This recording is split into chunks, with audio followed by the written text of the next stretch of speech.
Halo Samnera Bisarano. Halo Bang Kita Betul. ketemu lagi satu frame. Betul. Ini kita ada tamu ya. Ya bukan tamu sih, tapi teman kita Teman sebetulnya. kita yang baru kita undang nih, diajak podcast nih. Ini khusus dari Lombok saya undang. Ya, dari Lombok lah saya undang. Ya, namanya Samnera Ade Samnera Ade. Nama padinya siapa, Sam? Sasana Diro. Wah. Sasana Diro. Sasana Berarti Sasana itu dia kan bijaksana dalam ajaran Buddha. ajaran Iya, Buddha. betul. Oke. Tapi menarik loh ngomong tentang ajaran Buddha. Ini kalau dilihat semakin lama kan ada penurunan minat ya.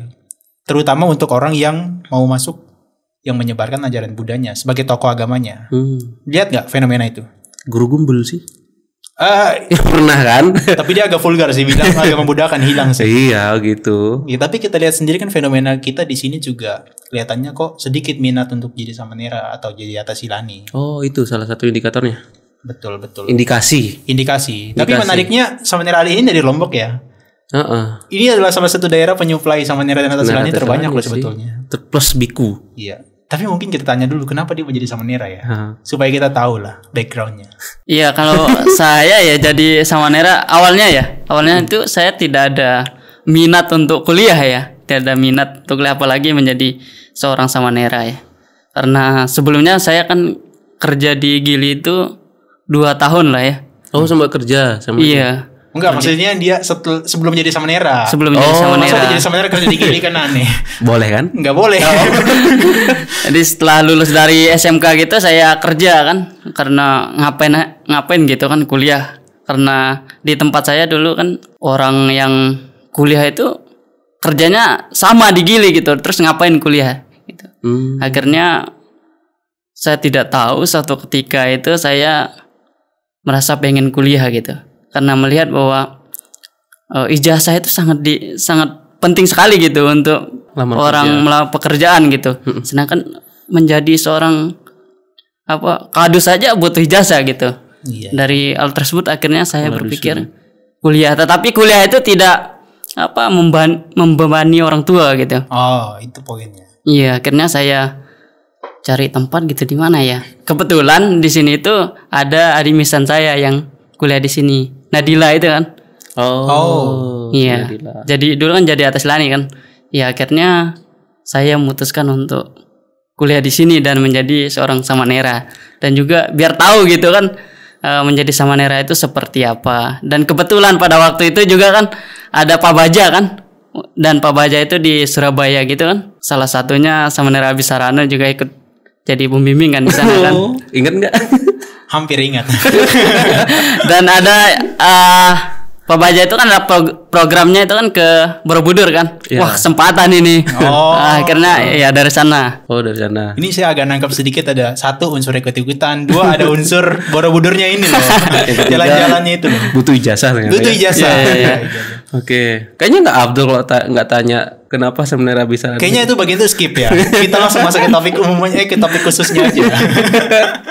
Oke, gimana? Topik khususnya saya lihat sih ya. Ini bukan hanya masalah di Indonesia doang loh Pak Putu. Tapi di beberapa negara seperti Myanmar dan juga di Thailand, itu pasca Covid saya lihat dan saya dapat berita itu mereka mengalami penurunan. Oh, penurunan. Anak-anaknya. Nah, ini menarik. Idealnya kan adalah ajaran Sang Buddha ini, ajaran Buddha itu kan sangat filosofis, kemudian sangat bagus untuk menjalani kehidupan, tapi kenapa ya sepi peminat gitu loh.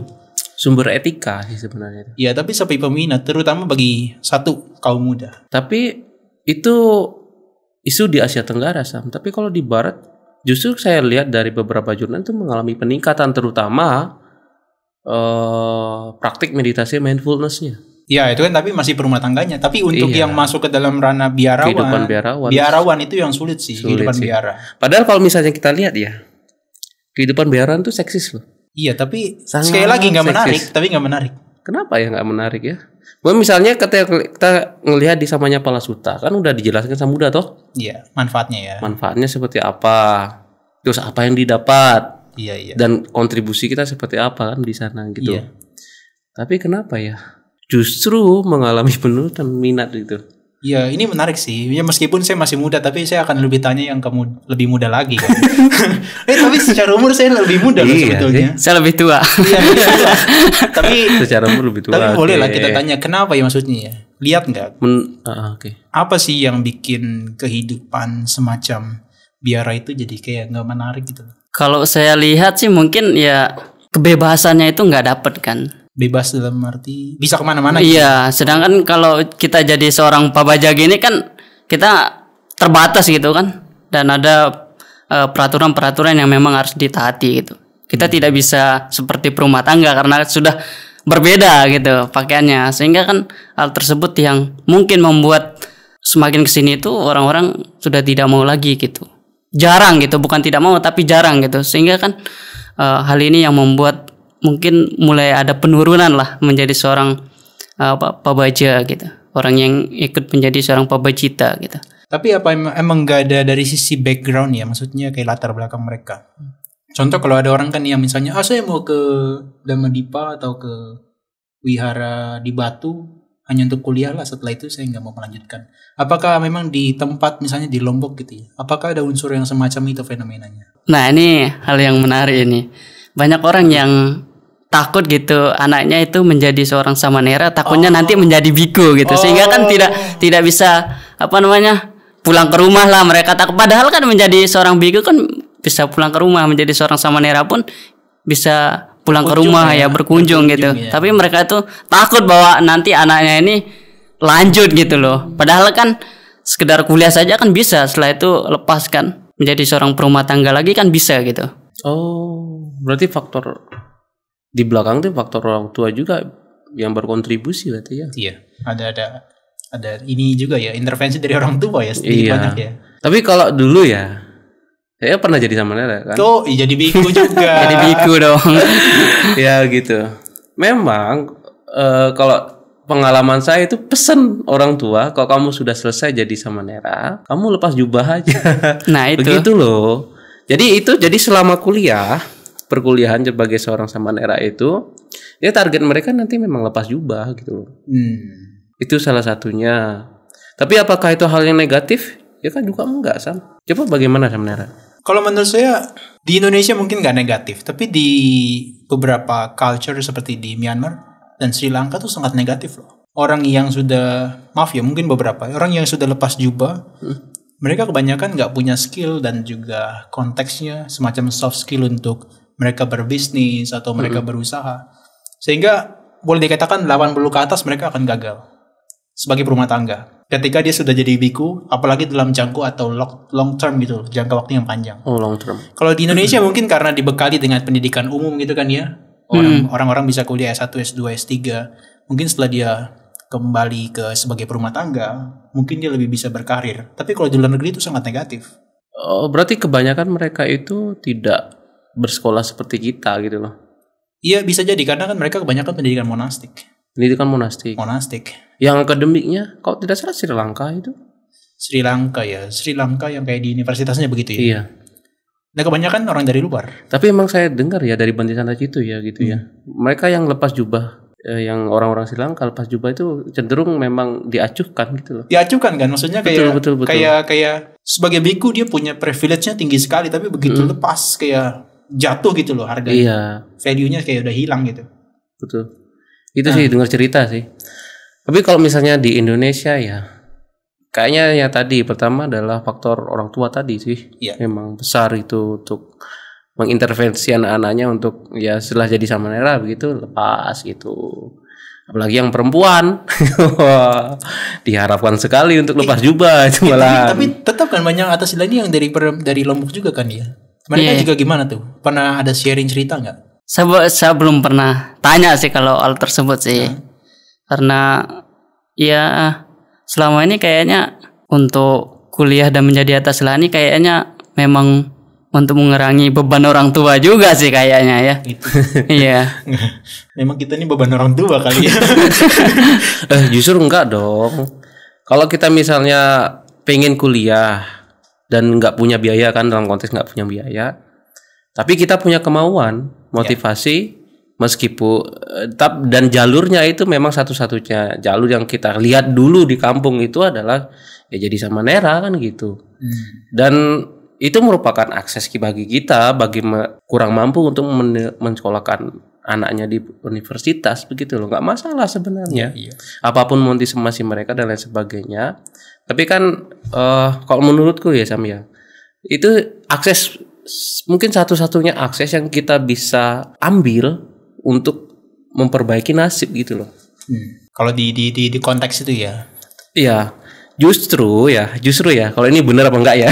Justru ya, dengan adanya program itu malah meningkatkan secara kuantiti mereka yang jadi sarang Samanera Tasilani gitu loh. Iya, tapi ini berbeda ya. Kalau di Lombok atau di mana di beberapa daerah Indonesia khususnya kan kasusnya begitu ya. Ya supaya kamu gak jadi beban orang tua gitu loh maksudnya. Tapi kalau di luar negeri justru saya melihat seperti di Myanmar begitu, mereka itu malah jadi semacam kalau kamu bisa jadi Samanera itu malah jadi privilege. Maka orang tua sebelum mereka terjadinya perang yang kemarin ya, yang kudeta, maka kan setelah itu kan mereka kan dipulangkan. Nah itu sulit mereka balik lagi. Tapi sebelum itu mereka sangat melihat kehidupan sebagai Samanera dan juga sampai menjadi seorang shadow itu adalah sebuah privilege yang besar. Karena di sana kalau seandainya mereka jadi orang yang cukup populer dalam arti bisa mempropagasikan ajaran Buddha itu dengan cara lewat pariyati ataupun pati-pati, itu mereka namanya akan naik dan juga orang tuanya juga akan naik namanya secara otomatis. Makanya saya pernah dengar dia ada gelar tersendiri untuk orang tuanya. Bagi seorang shadow itu namanya berubah jadinya, ada gelarnya untuk orang tuanya. Sehingga orang tua itu mati-matian kalau bisa kamu jadi seorang shadow. Itu serius. Tapi kalau kita enggak ya, bahkan sebelum jadi Samanera udah dipesankan kamu nanti pulang ya. Iya. Pokoknya selesai kuliah udah lepas aja gitu. Lepas aja. Kalau di Thailand dari jurnal yang saya baca ya Sam, justru mereka yang jadi biku ataupun jadi atasilani kuliah sampai S2 sampai 3 itu dapat istilahnya intensif loh setiap bulan. Intensifnya berapa bat begitu insentif sebulan? Ya, insentif bukan intensif. Insentif maksud saya. Berapa bat sebulan begitu loh. Itu untuk dia atau untuk keluarganya juga? Untuk dia sendiri gitu loh. Oke. Setidaknya itu kan jadi pemicu kan gitu. Tapi ya kalau di Indonesia ya nggak ada sih. Nggak ada. Nah itu makanya. Jangankan biku atasilani, oke lah biku atasilani itu pasti dia didukung kan begitu, tapi ya Romo Ramani nggak ada insentifnya gitu. Iya. Tapi sebelum kita masuk ke pembahasan yang mungkin lebih serius ya terkait dengan ini, tapi menurut saya juga ya satu poin kebanyakan mungkin di beberapa tempat, tapi mungkin bisa dikonfirmasi nanti di beberapa tempat di kita tuh mikirnya nanti kalau saya jadi Samanera orang tua saya tuh gimana? Kalau tadi kan orang tua sudah mengendesak duluan kan, tapi di sisi lain kadang-kadang ada anak itu berpikir kalau orang yang hidupnya kekurangan atau bahkan nggak pun kekurangan tapi orang tuanya hidup sebatang kara, dia sudah berpikir nanti orang tua saya itu gimana. Sehingga di beberapa tempat yang saya perhatikan seperti di Sri Lanka, setelah mereka jadi biku atau Samanera, justru ada semacam dayaka yang take care mereka punya orang tua gitu. Jadi dia sebagai seorang biku atau Samanera dia sudah bukan nggak peduli ya, tapi sudah nggak terlalu banyak worry atau semacam kekhawatiran. Nanti orang tua saya gimana? Justru ada keluarga yang mengurusi orang tuanya. Nah di Indonesia tuh saya lihat kok kayaknya belum ada ya. Belum ada sih. Mungkin tuh masukan sih buat umat. Iya sih. Kedepannya mungkin perlu dijadikan concern juga. Iya sih. Kalau sepanjang saya jadi biku nggak ada. Nggak ada ya. Ya orang tua kita aja di rumah gitu loh. Ya yang dijaga ya cuman bikunya aja sih, orang tuanya sih enggak sih. Makanya untuk jadi seorang Samanera atasilani dan biku itu memang benar-benar harus pikir panjang jadinya. Pikir panjang. Tapi nggak tahu kalau di Lombok gimana. Kasusnya fenomenanya kayak gitu nggak? Ada yang anak mikir nanti orang tua saya gimana ya kalau saya jadi Samanera gimana? Iya kalau di Lombok itu ya saya rasa orang tuanya pasti begitu ya. Nggak, anaknya yang mikir. Oh gitu. Anaknya ya. Iya. Saya sih pernah berpikiran seperti itu ya. Iya. Karena saya pernah berpikir seperti itu kan tahun 2018 itu kan 1 minggu 3 minggu saya di sini itu terus gempa kan. Iya. Tentu iya kan gempa kan waktu itu dan semua rata dengan tanah lah. Dan saya sempat berpikir lah orang tua saya makan apa di sana. Kan serba susah kan. Akhirnya ya kita juga jadi beban akhirnya di sini gitu kan. Karena di sana kita makan segala macam di sini sedangkan orang tua kita di rumah itu bagaimana? Nah ya jadi kita kepikiran juga gitu loh. Itu cukup mengganggu juga ya? Iya. Maksudnya mengganggu, maksudnya sangat mengganggu bikin distraksi pikiran juga ya maksudnya. Iya, benar-benar sangat mengganggu. Sampai kepikiran kayak gitu maksudnya? Iya, dan waktu itu ya saya sering telepon kan karena khawatir juga kan mereka makannya apa gitu. Tetapi ya banyak bantuan yang datang khususnya dari umat Buddha kan. Karena seperti yang kita ketahui bahwa kalau ada bencana ya luar biasa, umat Buddha itu untuk membantu itu luar biasa gitu. Tapi masa membantu orang tuanya harus nunggu bencana dulu ya? Jangan lah maksudnya. Ya. Ya gitu, saya memang kalau misalnya orang tua tidak stabil ekonominya di rumah itu memang kita jadi kepikiran begitu. Iya. Apalagi misalnya waktu itu di keluargaku sendiri ya. Kan semuanya anak-anaknya kuliah semua, di luar semua. Ketika orang tua di waktu itu orang tua kecelakaan, bingung kan, wih ini gimana, yang rawat siapa dan lain sebagainya. Akhirnya apa ya? Ya pikiran untuk lepas jubah itu ada gitu loh. Langsung ya saat itu juga ya? Iya, mau gimana ya?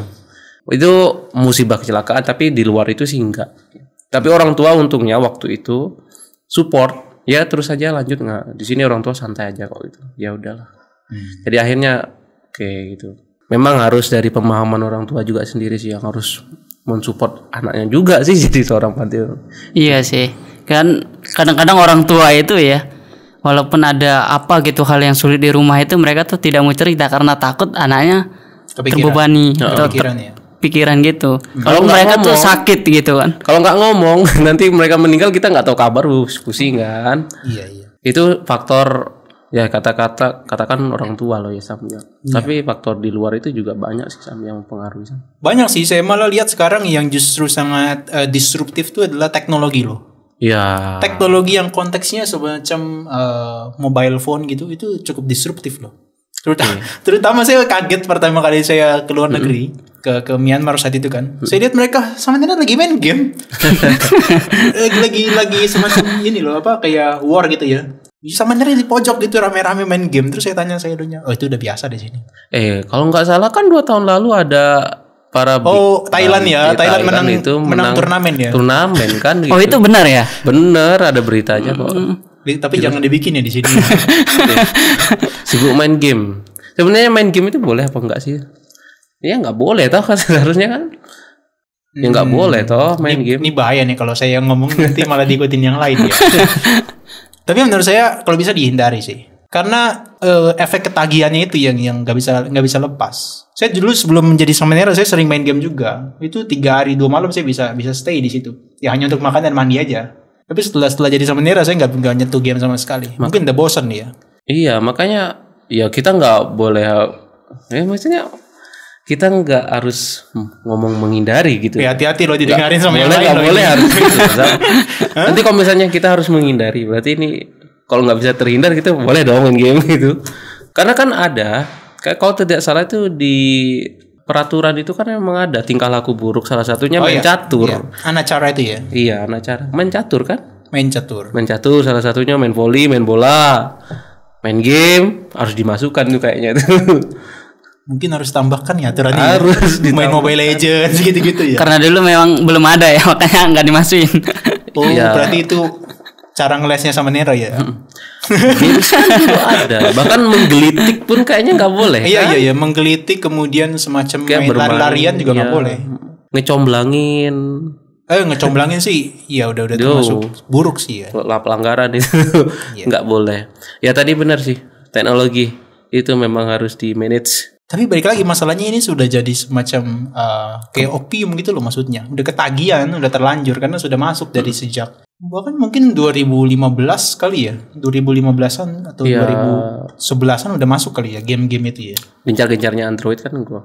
Sekitaran tahun itu kan. Iya, tahun 2012, 15 itu masuk udah gitu. Ya apalagi akses digital masuk semua kita kena semacam informasi kayak gitu malah terdegradasi loh. Kita punya pemikiran untuk bertahan jadi sebenarnya terdegradasi kan.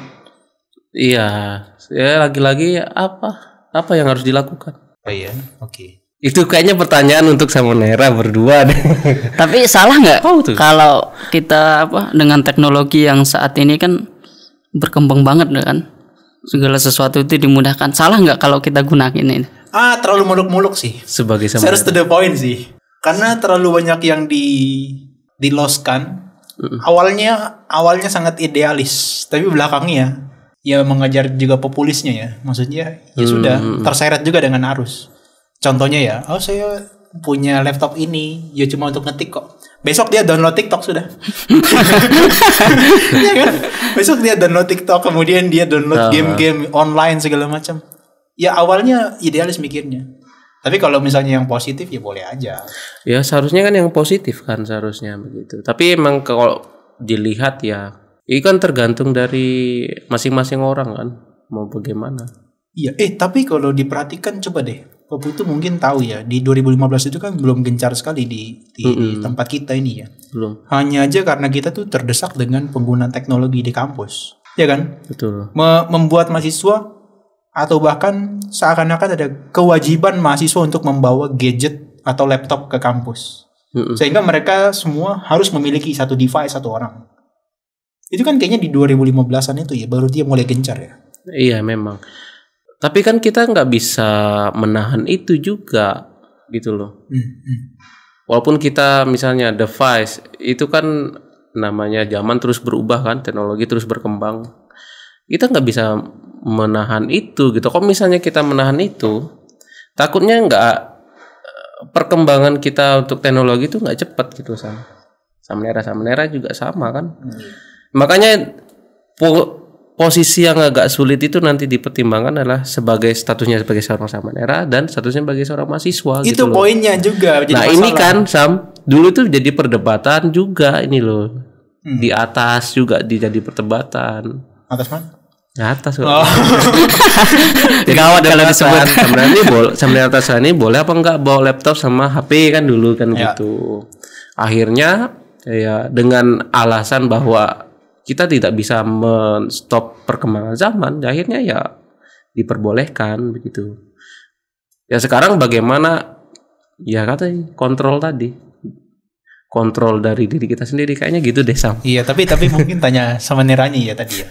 Katanya kan kalau bisa dimanfaatkan secara baik gitu ya. Coba gimana tuh? Contoh secara baiknya dimanfaatkannya.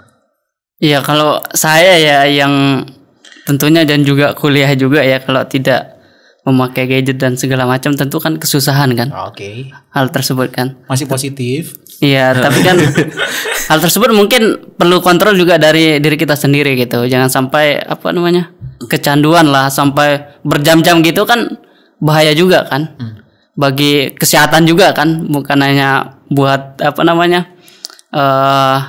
fisik dan segala macam, tapi kesehatan juga kan penting juga kan. Kalau kita sampai kecanduan seperti itu kan bahaya juga ya. Ya perlunya kontrol dari diri sendiri kan tidak mungkin bantai-ganti mengontrol samanera ke kamar segala macam kan. Ya tentunya dari diri sendiri juga tahu gitu loh batasannya saya gunakan ini sampai mana gitu loh. Dan apa yang seharusnya saya lakukan dan tidak boleh saya lakukan itu apa gitu loh. Tapi karena sudah mungkin terlalu cepat teknologinya dan informasi yang masuk itu terlalu cepat, agak cukup sulit ya dikontrol ya, sehingga banyak yang saya perhatikan beberapa itu semacam jadi individualis, menarik diri, dia antisosial. Daripada saya harus interaksi dengan yang lain, mungkin bisa saling nggak cocok, lebih baik saya hidup dengan dunia saya sendiri dengan gadget saya gitu loh. Jadi antisosial, dan sehingga itu jadi seakan-akan ya kehidupan saya adalah di teknologi dan di gadget saya. Kontrol dirinya itu ya cukup sukar gitu loh, cukup sulit sebagai kaula muda, maksudnya kaum muda itu. Sehingga nanti setelahnya akan berdampak kepada nanti jadi antisosial, kemudian berikutnya nggak punya motivasi hidup di lingkungan semacam itu. Berikutnya akan terdegradasi motivasi dia jadi samanera juga. Itu yang saya lihat sih sampai sejauh itu sih. Tapi kalau saya lihat ya, memang benar secara fisik mereka itu antisosial. Terus? Tapi di media sosial tuh mereka frontal loh. Ini akun fake pasti. Ini gimana maksudnya nih? Gimana? Beberapa postingan samanera Tasila ini mereka justru frontal loh. Frontal apa? Maksudnya baik-baik? Apa yang mereka sukai kadang mereka utarakan, apa mereka nggak sukai itu kadang mereka juga utarakan. Apa yang misalnya mereka benci sama si A si B juga kadang itu tersirat dalam kalimat mereka begitu loh. Jadi di sisi lain secara fisik kayaknya seperti antisosial, tetapi ternyata ketika berhubungan dengan media sosial mereka juga ada yang frontal juga gitu yang saya lihat. Nah, itu yang bahaya sih menurut saya. Menurut saya itu hal-hal yang sifatnya apa? Privacy. Iya, sebaiknya jangan diumbar gitu kan. Ya, apalagi kita menjadi seorang babajita gitu ya, harusnya bisa ditahan gitu. Hal-hal yang seperti itu. Hal yang berbahaya kalau sampai apa-apa sedikit itu dibuat status segala macam, itu lebih baik itu dihindari gitu. Apalagi jubahnya kuning ya, paling mencolok yang lain daripada yang lain ya. Iya, kita upload status saja dengan selfie gitu. Wah, agak lain ini. Iya, kadang gitu. Udah agak lain ini kelihatannya kalau kuning sendiri. Ya, teknologi sih menurut saya jadi concern ya untuk di periode-periode akhir-akhir ini sih cukup ini signifikan tuh untuk menggerus dan mendegradasi minat orang jadi samanera atau bahkan jadi biku malahan. Maka saya pikir ya di zaman sekarang sulit loh sebetulnya untuk membuat seseorang yang katakanlah usia seperti kita berapa sih? 22-an ya. Iya. Kalau misalnya baru lulus dia. 22. Iya. 22-an, 23, 24 itu untuk jadi biku itu cukup sulit. Karena tantangannya ya atau katakanlah temptation gangguan itu cukup dominan maksudnya. Selain dari itu juga sih karena orientasi sekarang itu bukan lagi ke arah spiritualis sih itu. Modernis kan begitu. Bagi kaula muda untuk memandang bahwa kehidupan mereka itu ya kehidupan yang seperti halnya ya berumah tangga, nyari kerja begitu, nonton konser, pokoknya menikmati dunia ini gitu loh. Kalau itu di usia mereka, jadi usia yang energik itu digunakan untuk hal yang di luar spiritual. Tapi misalnya masuk usia-usia misal 60 itu baru, itu menurut orang pada umumnya common sense-nya begitu sih Sam. Iya. Kamu menurut Sam gimana? Iya, itu kan memang itu ya pemikiran anak-anak muda kan begitu ya. Tapi saya daripada menjawab pertanyaan itu saya lebih tertarik menanyakan Pak Putu ya kan dari sisi sosiologisnya. Apakah dari pengamatan Pak Putu ya observasi selama jadi biku atau jadi samanera, apakah itu juga ada pengaruh dari penerimaan umat ya? Karena umat itu akan lebih concern untuk menyambut kemudian melayani seorang biku atau mereka yang cukup senior gitu lah. Dibandingkan samanera-samanera yang muda ini, mungkin mereka dalam hati baperan, aduh kok saya nggak dilayani begitu loh maksudnya. Padahal hidup saya juga sama seperti begitu. Apakah ada indikasi dari situ juga ya pengaruhnya ya? Kalau dari sisi itu dari status sosial gitu ya itu namanya kecil sih sebenarnya. Jadi hanya beberapa segelintir umat aja sih sebenarnya yang membedakan pelayanan terhadap biku dan samanera, terlebih lagi Atasilani gitu loh. Kecil dan tidak berdampak banyak, tapi yang saya lihat justru samanera itu hampir pelayanannya disetara dengan biku gitu. Iya, di beberapa tempat sih di beberapa tempat ya. Di beberapa tempat. Tapi saya katakan ya itu wajar kan karena mereka memandang mungkin umat memandang bahwa biku itu kan lebih tinggi, silanya lebih banyak dan lain sebagainya. Jadi konstruksi pemikiran umat atau persepsi umat itu akhirnya bahwa biku ini lebih banyak berkahnya. Itu sih yang paling negatif sih sebenarnya. Tapi ada kaitannya dengan tesis yang punya Pak Putu itu kan. Maksudnya kalau sebagai profilnya, role-nya sebagai Atasilani atau bahkan sebagai samanera itu selalu dia mengekor di belakangnya biku begitu loh. Sehingga dia bukan sebagai prioritas dalam sebuah ritualitas keagamaan atau semacam untuk memberikan khotbah dan sebagainya, sehingga mereka menjadi inferior gitu loh. Apakah itu juga ada pengaruh ya dari penerimaan masyarakatnya? Kalau dari banyak referensi dan fakta di lapangan memang ya demikian gitu loh.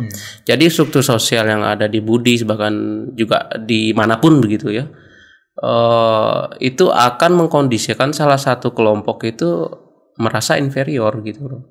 Karena memang struktur sosial tadi biku lebih tinggi, di bawahnya samanera, Atasilani dan umat kan begitu, upasaka-upasika gitu.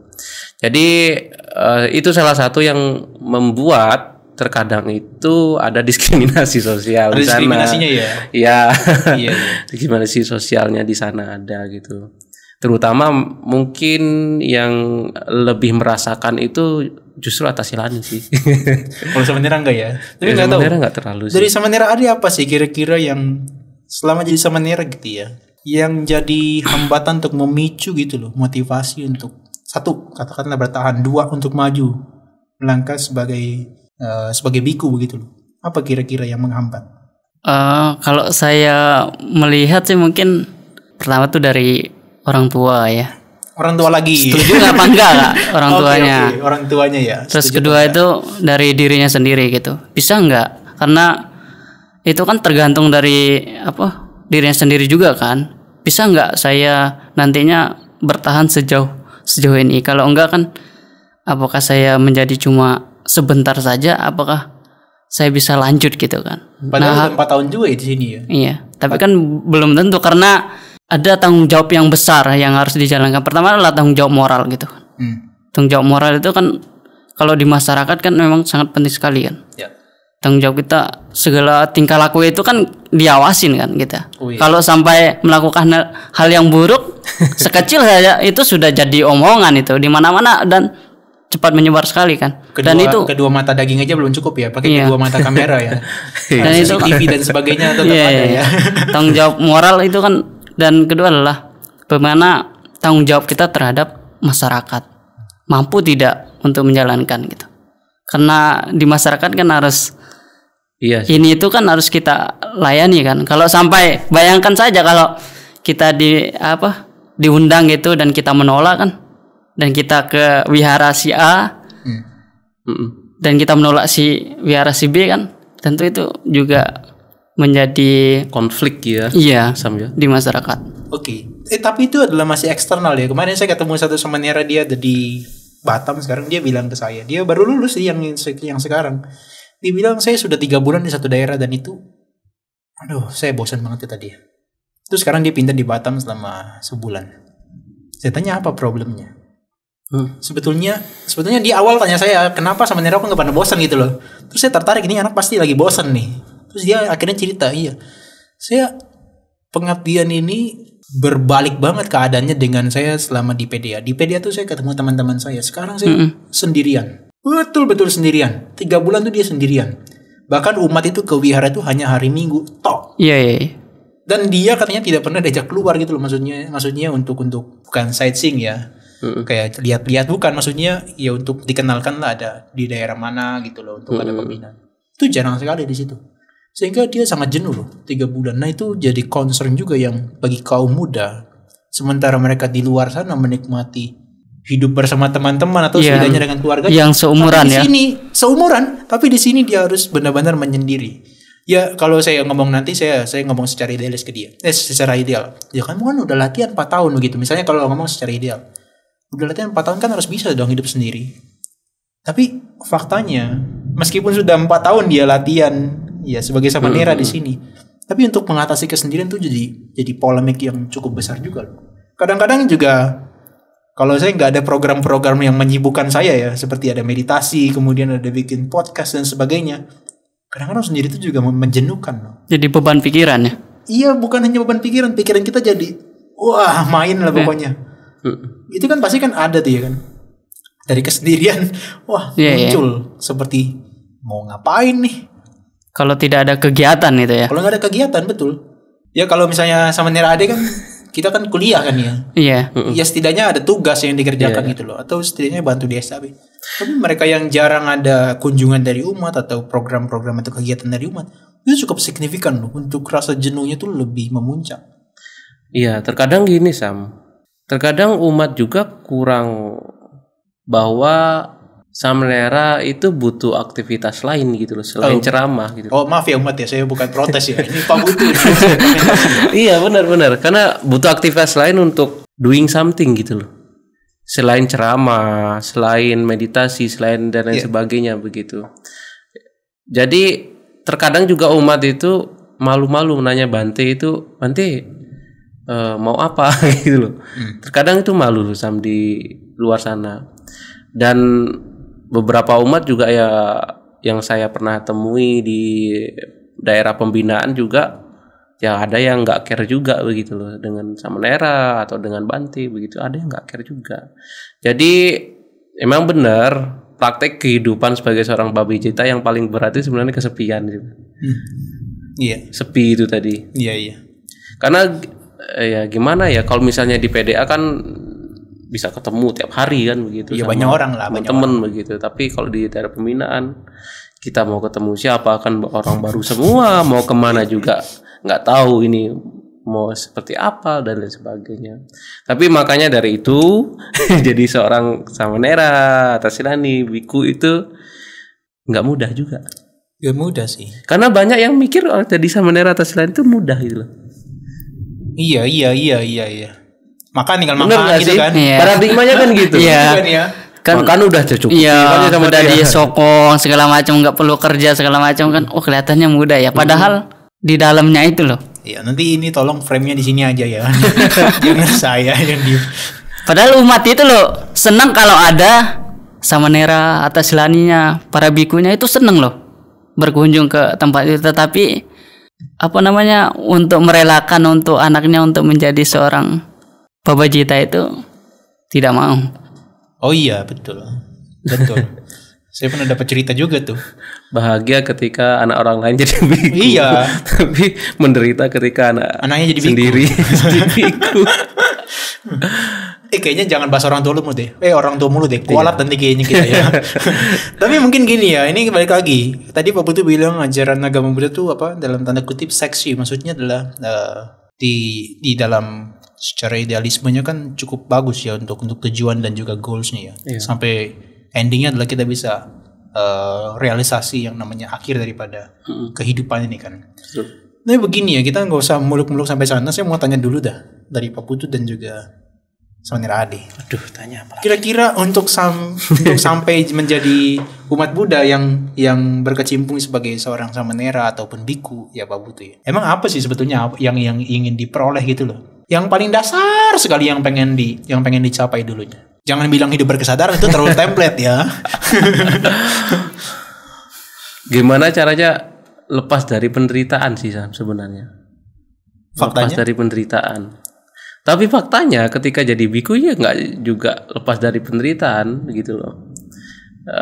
Kalau dulu ya, saya bicara dulu kan ini. Awal-awal saya pingin jadi biku tuh kenapa? Saya pingin layaknya seperti sang Buddha gitu loh. Oke. Waktu kecil punya pemikiran seperti itu. Bagaimana saya jadi seorang biku, kemudian menikmati kehidupan suci kan gitu, jadi nibbana. Tetapi pada kenyataannya sangat berbanding terbalik begitu. Ternyata apa? Ada yang salah yang saya baca itu. Salah baca. Ternyata waktu kecil itu yang saya baca itu adalah fokus kepada rasa kebahagiaan, kesaktian, baca-baca. Sang Buddha sakti ya ternyata. Tapi luput ternyata apa prosesnya itu sangat menderita sekali. Bahkan lupa ada cerita-cerita di mana sang Buddha itu harus menderita atau Tathagata harus menderita dulu gitu. Ya. Jadi itu yang miss sebenarnya itu. Kalau menurut saya loh ya. Jadi apa yang sudah ada persepsi dalam pikiran bahwa kehidupan seorang biku itu enak dan lain sebagainya, sebenarnya harus diimbangi dengan pemikiran bahwa ada bagian yang nggak enak gitu loh. Itu sebenarnya yang harus diajarkan gitu loh. Harus ditekankan juga kepada calon-calon yang ingin menjadi rohaniawan gitu loh. Oke. Kalau tujuannya udah jelas sih sebenarnya.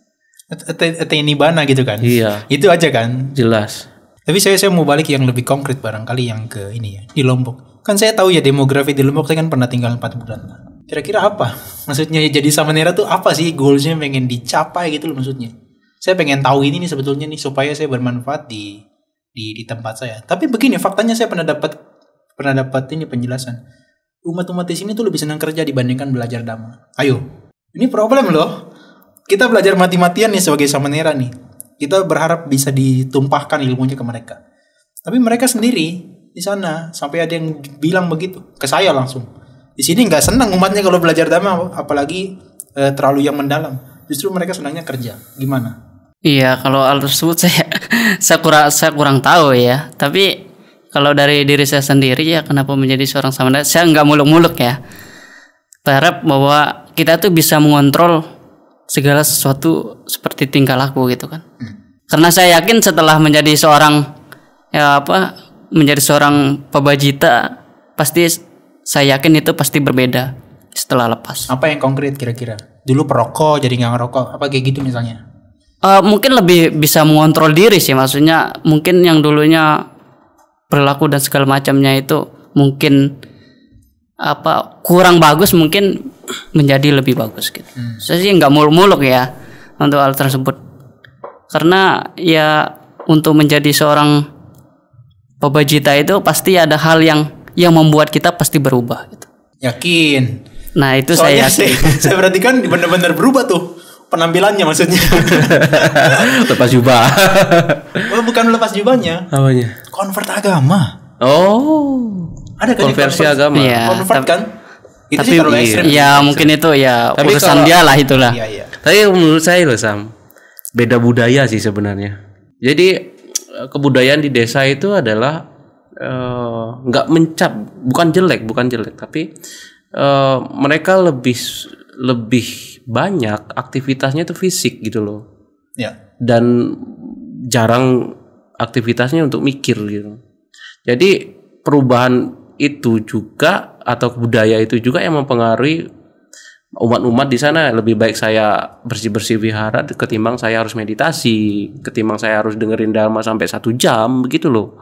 Jadi memang untuk ngubah itu memang agak lama begitu. Nah, yang ya pentingnya tadi kita sekolah tadi itu loh yang pentingnya. Emang kalau saya sendiri emang dari awal tuh memang suka yang namanya sekolah gitu loh. Suka di sekolah walaupun ya kerja bantuin ibu dan lain sebagainya, tapi untuk di sekolah tuh suka gitu. Budaya yang ini yang harus kita bawa ke desa-desa kalau ingin umat di sana itu punya pemikiran yang diubah gitu loh, atau berubah pemikiran bahwa selain bekerja ya penting juga untuk menambah pengetahuan. Jadi bukan hanya agama Buddha sih sebenarnya. Jadi secara umum itu pengetahuan gitu loh. Jangankan untuk dengerin. Sedangkan buku agama Buddha aja jarang loh, gimana? Ya kan, jadi ini juga problem bangsa kita, literasi tadi. Iya. Berarti dari backgroundnya sudah sangat mempengaruhi ya? Sangat mempengaruhi. Oke. Tapi gimana ya, kita juga usia muda sebetulnya. Maksudnya kita adalah bagian yang dari sedang kita bicarakan kan ya. Tapi mungkin solusinya kita tanya ini ya.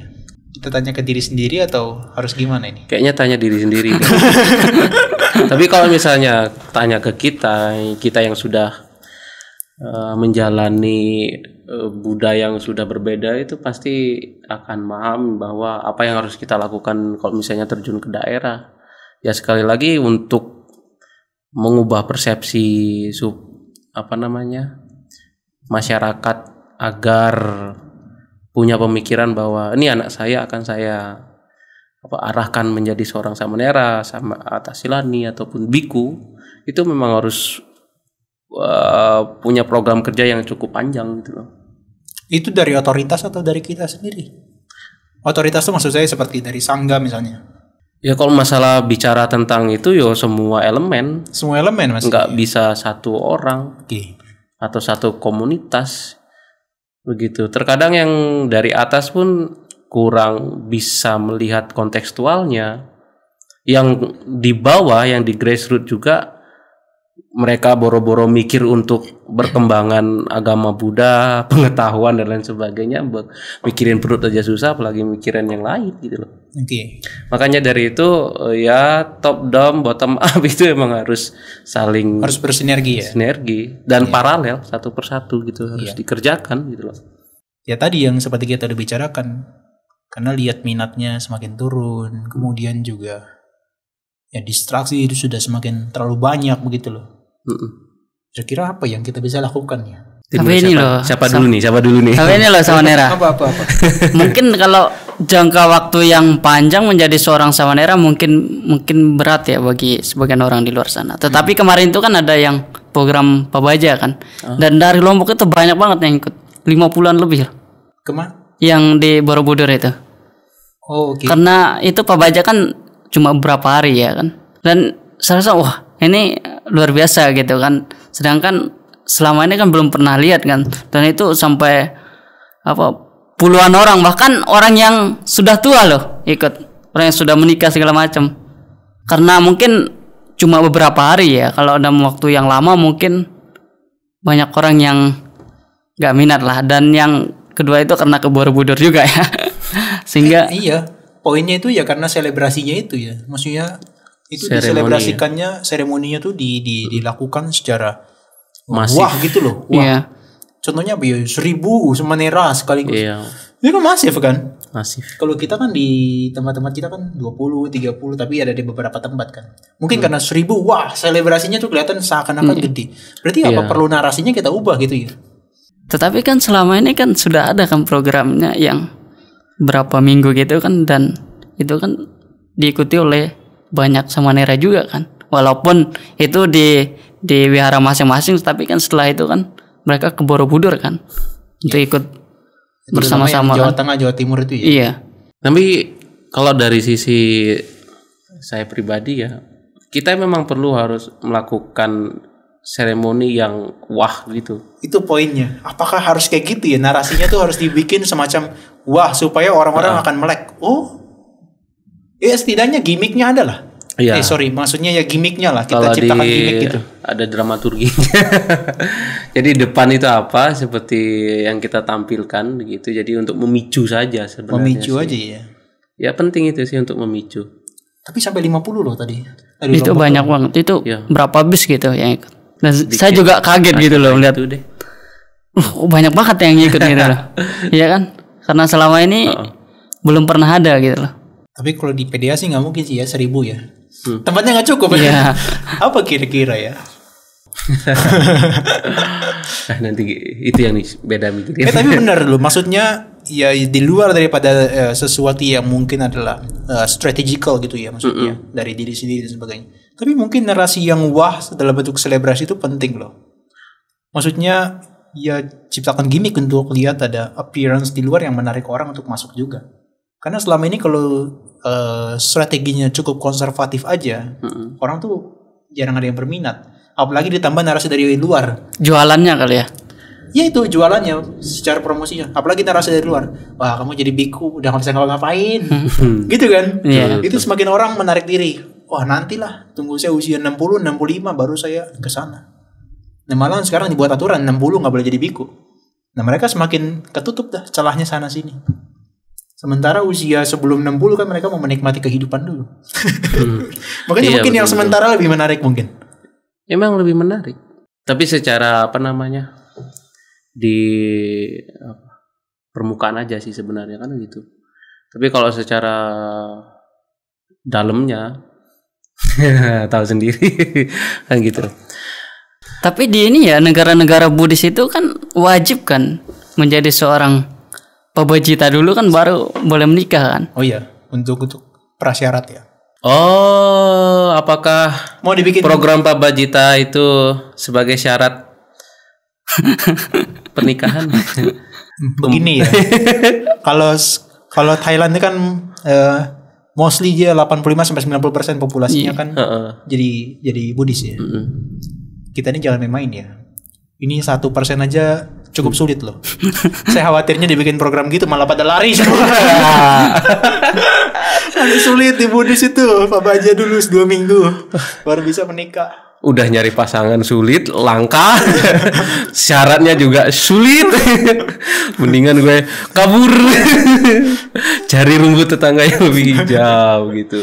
Tapi menarik sih masukannya adalah dari Samanera. Kita perlu butuh event yang besar untuk menarik orang gitu. Tapi sebetulnya satu lagi sih masukan saya. Di Lombok itu ada programnya CDP itu sebagai kaderisasi anak-anak muda Buddhis itu loh. Itu sebetulnya harus digalakan lagi. Jangan sampai terputus maksudnya kan. Itu kan CDP itu kan penting kan. Maksudnya membangun culture-nya Buddhis untuk anak-anak di Lombok. Kan penting kan itu ya. Mungkin ya, pernah ikut juga ya?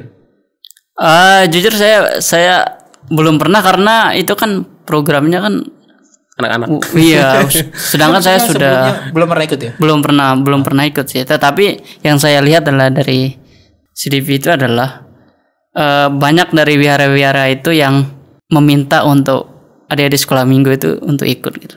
Dan itu kan sampai saat ini kan berjalan kan. Dan itu saya rasa sih bagus sih. Iya. Sementara tapi dia kan ini ya, apa maksudnya ada kesannya bagi mereka yang ikut kan. Saya lihat sih begitu. Kadang-kadang 100 orang ya yang ikut ya. Iya. 1 tahun tuh 100 orang saya luar lihat. biasa. Eventnya tuh beberapa wihara kan tapi ya. Iya, karena di sana kan diutus ini setiap wihara ini kirim berapa Iya. anak gitu. Ya enggak semuanya tentang dhamma sih ya. Iya. Ada gamesnya juga saya lihat. Ya mungkin apa perlu dibuat kayak gitu juga, semacam itu menjadi kegiatan yang rutin gitu loh. Sebenarnya kegiatan-kegiatan itu sudah ada sih sebenarnya. Tapi sekali lagi kebanyakan mandek gitu. Ya itu PR-nya. Di beberapa organisasi yang mengadakan program itu ya banyak mandek begitu. Entah itu karena pengurusannya dan lain sebagainya. Nah itu yang menjadi concern kita. Gimana kita itu internalnya harus benar-benar solid gitu loh untuk menuju ke sana gitu loh. Oke lah. Semoga di 2024 itu bisa ini ya. Sadusam. Itu keinginan saya. Maksudnya bukan sekedar aspirasi gitu ya. Bisa terrealisasi gitu loh. Ya. Mungkin ini ya pesan saya untuk ya anak-anak muda. Jangan pesan dulu, nanti nggak di sini lagi. Untuk generasi ya. penerus lah kan, bahwa ya lebih baik pernah menjadi daripada belum gitu.